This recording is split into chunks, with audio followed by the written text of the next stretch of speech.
Et si jamais tu te demandes, c'est fait par Binge Audio.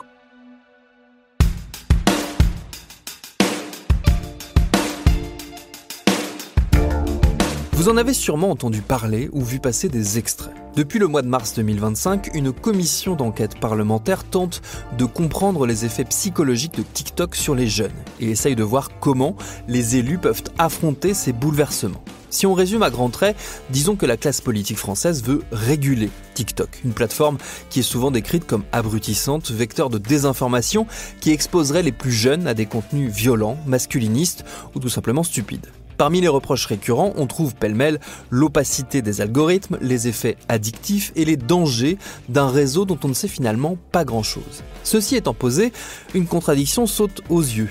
Aussi critiques qu'ils soient envers TikTok, les hommes et femmes politiques y sont très nombreux, en costume, en tenue de ville, face caméra, format selfie, musique tendance. Les élus ont ajouté TikTok à leur attirail de communication. Ils s'y affichent, font campagne, adaptent leur langage et traquent eux aussi le buzz. TikTok, ce serait donc à la fois un réseau qu'on veut encadrer et un outil qu'on cherche à maîtriser. Une menace qu'on dénonce, mais aussi une opportunité qu'on saisit. Alors d'où est-ce qu'elle vient cette ambivalence ? Est-ce que c'est de l'hypocrisie, de l'opportunisme ou bien une nouvelle manière de faire de la politique ? C'est ce qu'on va se demander dans cet épisode signé Mathéa Piera-Reno. Je suis Thomas Rozek et vous écoutez Programme B.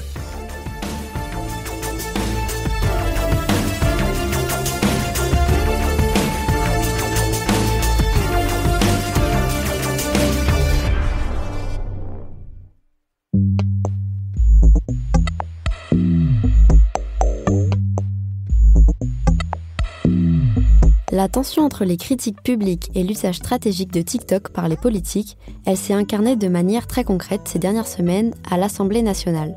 À l'initiative d'Arthur Delaporte et de Laure Miller, cette commission a pour but d'identifier les problèmes, de trouver des solutions et peut-être, à terme, de proposer un encadrement législatif de la plateforme.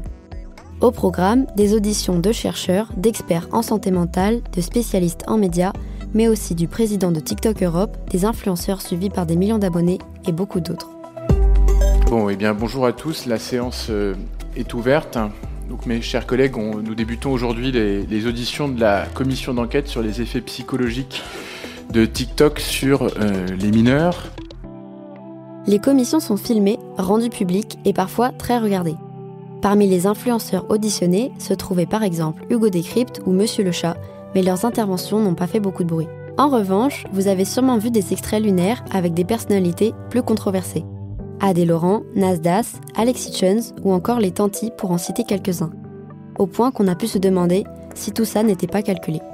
Vous avez pris 10 secondes de mon propos, vous l'avez isolé et vous venez de me le balancer à la... Au revoir monsieur, voilà. Bonne journée.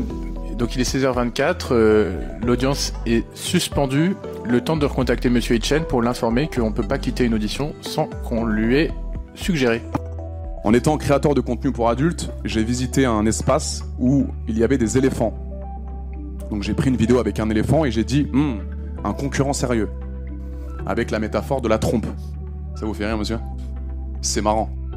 Monsieur le député, j'ai regardé un interview de votre part, vous avez dit que ça allait pas être une punition pour nous, mais c'est bien pire, on part sur des questions tellement hors sujet. Mais non, mais qu'est-ce que vous allez dire? Votre prochaine question, laissez-moi terminer, s'il vous plaît, laissez-moi terminer. Mais est-ce que, excusez-moi, j'ironise, hein, mais c'est quoi la prochaine? Est-ce que j'ai financé l'armée du Tchad? C'est quoi? Pour essayer de démêler tout ça, j'ai discuté avec Romain Fargier et Olivier Hershade. Le premier est doctorant en sciences politiques, spécialiste des usages numériques des élus. Le second est chercheur en information et communication. Il scrute depuis longtemps les évolutions de nos usages numériques. Il a participé directement à la fameuse commission parlementaire où il a été entendu. Et justement, on a commencé par discuter du casting de cette commission. Je lui ai demandé si, selon lui, le choix de ces influenceurs participait à la tiktokisation de la politique. Alors, c'est vrai qu'effectivement, les influenceurs auditionnés qui ont été les plus médiatisés ou repris, c'est effectivement celles et ceux qui posaient problème. Il y a eu Adé Laurent, il y en a eu quelques autres. Après, il y a eu un prisme médiatique qui fait que oui, effectivement, on a essentiellement parlé de ceux qui causaient des problèmes. C'est pas le chercheur qui parle, mais l'observateur. Romain Fargier. Il y a eu un effet, si on peut parler vulgairement, qu'on avait envie de se faire justement ces influenceurs. En tout cas, que des députés avaient envie, entre guillemets, de se faire ces influenceurs. Ce qui a eu un peu un effet contre-productif, puisque malgré la volonté de ces députés élus de discuter, d'étudier ce phénomène de TikTok, on avait quand même l'impression qu'ils étaient un peu dans un terrain qu'ils ne connaissaient pas parfaitement, ou du moins pas les spécificités sociologiques et techniques. Et c'est vrai que ça donnait l'impression que c'était des amateurs qui discutaient avec des professionnels, en l'occurrence ces influenceurs. On ne peut pas reprocher aux politiques, aux représentants élus, de s'intéresser à ce qui se passe dans ces espaces qui sont aussi des espaces sociaux démocratiques massifs, d'essayer de comprendre ce qui circule et comment, et d'essayer d'y faire appliquer la loi, ou en tout cas de proposer des cadres juridiques adaptés. On va extraire des petits morceaux qu'on va viraliser. On avait déjà ça avant TikTok, on l'aura après, quelle que soit la plateforme, ça fait un petit peu partie du jeu, mais en tout cas, moi, ça me paraît intéressant. Après, je ne sais pas ce qui va sortir des travaux de cette commission.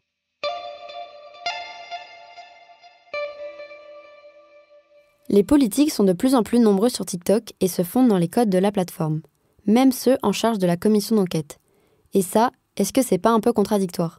C'est vrai qu'il y a un rapport ambivalent. Aujourd'hui, les normes de communication politique, les réseaux sociaux ont créé un nouveau standard, si vous voulez, et donc un standard, on va dire, inévitable, notamment parce que, en fait, aujourd'hui, faire de la politique, il y a une partie, capital notoriété, capital médiatique, qui devient, pour la plupart de ces élus, un indispensable pour pouvoir pérenniser leur activité politique et leur carrière politique.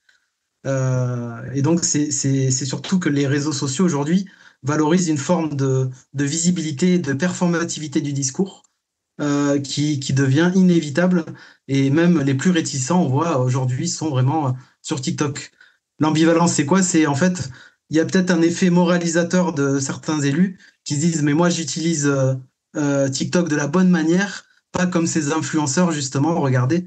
Alors que c'est un peu, si vous voulez, un discours plutôt hypocrite, parce que souvent les politiques reprennent eux-mêmes ces codes de ces influenceurs et de ces TikTokers. Et c'est vrai que c'est maintenant, ça devient une norme, on va dire un standard communicationnel, surtout sur TikTok, pour les nouveaux politiques, surtout les politiques, on va dire, de la nouvelle génération. Le fait que des personnalités politiques soient présentes sur TikTok pour tenir leur agenda, pour accroître la portée de leurs discours et de leurs idées, et pour le faire auprès d'une cible et d'un public qui effectivement est très particulier sur TikTok, c'est-à-dire plutôt des gens jeunes ou très jeunes, ça c'est difficile de le reprocher à des hommes ou à des femmes politiques. Il y a un média qui est à disposition. Comme tout média à disposition, il est logique que les agendas politiques essayent de s'en servir. Après, le média qui est TikTok, il est très particulier, c'est-à-dire qu'effectivement, les plateformes de médias sociaux en général, les réseaux sociaux, ils ont ce qu'on appelle des effets de cadrage, c'est-à-dire que ils vous imposent certaines formes de communication. Si vous voulez être sûr que vos propos soient repris ou que vos contenus soient viraux, il faut que vous acceptiez de jouer avec les codes de la plateforme. Et les codes de la plateforme TikTok, ils sont beaucoup plus cadrants que les autres. C'est-à-dire, c'est des formats courts, c'est plutôt des vidéos avec des fonds musicaux qui sont choisis, etc., etc. Et du coup, on peut avoir de l'extérieur des effets de décalage. La première fois qu'on voit des hommes ou des femmes politiques qui se prêtent à ça. Mais en même temps, il y en a aussi qui essayent de tenir des espaces de discours un petit peu plus structurés, de s'affranchir des codes de la plateforme. Le seul truc qui peut être gênant, c'est effectivement s'il n'y a que le côté marketing, c'est-à-dire si la présence d'un homme ou d'une femme politique sur TikTok n'est là que pour essayer d'aller chercher des publics qui sont pas encore en âge de voter, mais qui peuvent l'être bientôt. Alors en soi, c'est pas répréhensible, mais effectivement, c'est en partie instrumentaliser la plateforme, puisque là on voit bien que certains sont plus doués que d'autres pour le faire. Et quand on voit que l'audience de Jordan Bardella, par exemple, pour prendre un des politiques les plus suivis sur TikTok, quand on essaie de qualifier cette audience, il y a bien sûr des gens et des jeunes gens qui valident les idées ou le programme politique, en tout cas du Rassemblement national, mais il y a aussi beaucoup d'effets d'adoration ou sur des critères physiques, sentimentaux, etc. Donc il y a une espèce de starification, même si le terme date plutôt des années 80, mais qui peut être problématique.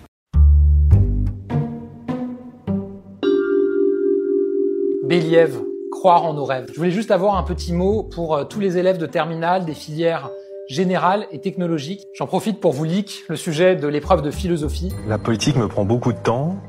Je pense que je passe pas suffisamment de temps avec mes proches, avec ma famille. Il est 8h et on va avoir quelques heures de route. Je suis avec Mathilde. Salut. Je suis fan de Star Wars, d'ailleurs j'ai une belle affiche dans mon bureau ici.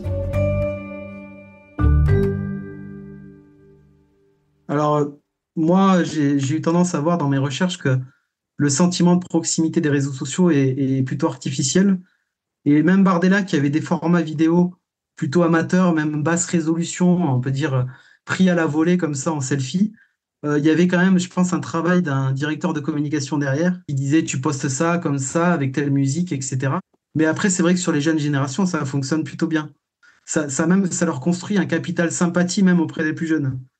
C'est typiquement la stratégie de Bardella, c'est-à-dire que la notoriété de Bardella chez les plus jeunes, elle a considérablement augmenté depuis qu'il est actif sur TikTok depuis 2-3 ans. On voit que Macron aussi, lorsqu'il avait invité McFly et Carlito, ou qu'il avait commencé une communication un peu comme ça, informelle sur les réseaux, répondre à des commentaires TikTok, etc., ou Instagram, on peut voir que ça a quand même suscité, du moins chez une infime partie des jeunes, un début de sympathie envers le président de la République. Eh bien, c'est parfait. C'est parti pour la première anecdote du président de la République. Selon vous, cette anecdote est-elle vraie ou fausse? Je pense qu'elle est fausse. Monsieur le Président, j'ai l'honneur de vous annoncer qu'elle est totalement vraie. Oh merde, que tout est vrai. Non. Ah oui. Faire de la politique, développer un discours complexe sur un format de quelques minutes vertical, c'est extrêmement compliqué. Donc, ça suscite de nouvelles vocations en termes de communication politique, où souvent on va à l'essentiel, entre guillemets, mais on joue aussi sur l'émotionnel. L'extrême droite, par exemple, est réputée pour faire du second degré, du sarcasme et de l'ironie.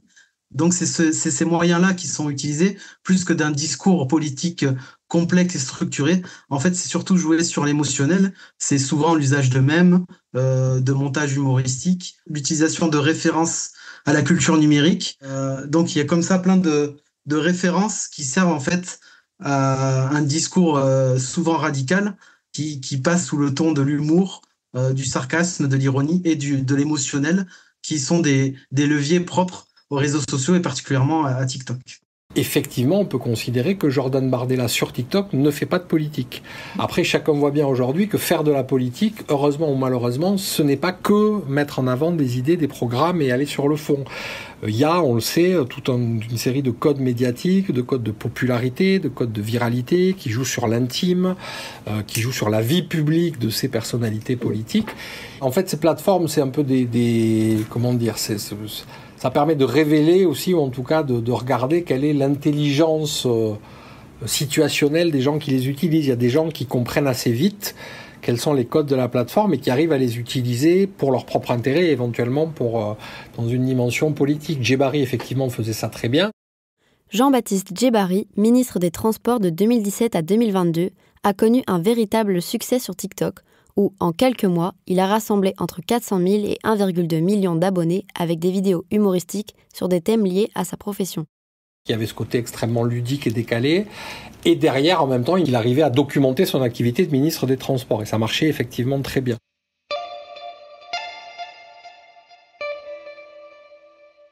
Si TikTok était initialement une application dédiée au divertissement, on a vu au fil des dernières années qu'elle a été massivement investie par les acteurs politiques, au point de devenir un lieu d'expression politique majeur.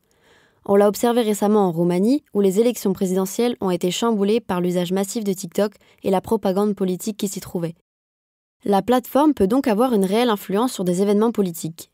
Est-ce qu'on est aujourd'hui capable de savoir si TikTok a un impact direct sur les intentions de vote ? Est-ce que ceux qui likent ou qui partagent des vidéos TikTok de Jordan Bardella à 14 ans seront des électeurs du Rassemblement national à 18 ans ? Ça, c'est extrêmement compliqué à dire, très sincèrement, pour plein de raisons, mais on ne peut pas exclure en tout cas que ce soit le cas. Donc c'est pour ça aussi d'ailleurs que la plupart, en tout cas la quasi-totalité des partis politiques font un effort plus ou moins réussi pour aller dans ces espaces numériques. Puis il y en a certains qui testent et qui s'en vont parce qu'ils voient que ça marche pas. Mais en tout cas, tout le monde essaye. Voilà.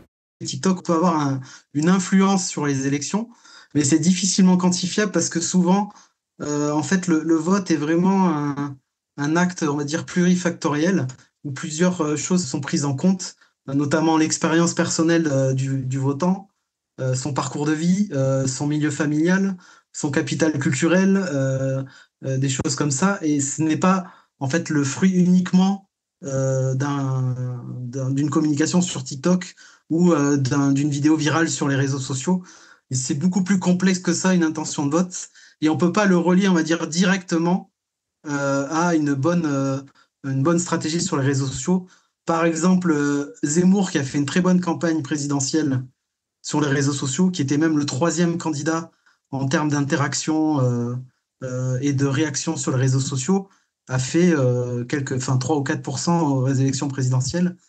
Alors que si on devait faire un espèce de classement sur l'activité sur les réseaux sociaux et l'audience, Zemmour ne serait pas situé dans ces résultats-là. Les réseaux sociaux, quand même, ont une influence sur l'agenda médiatique.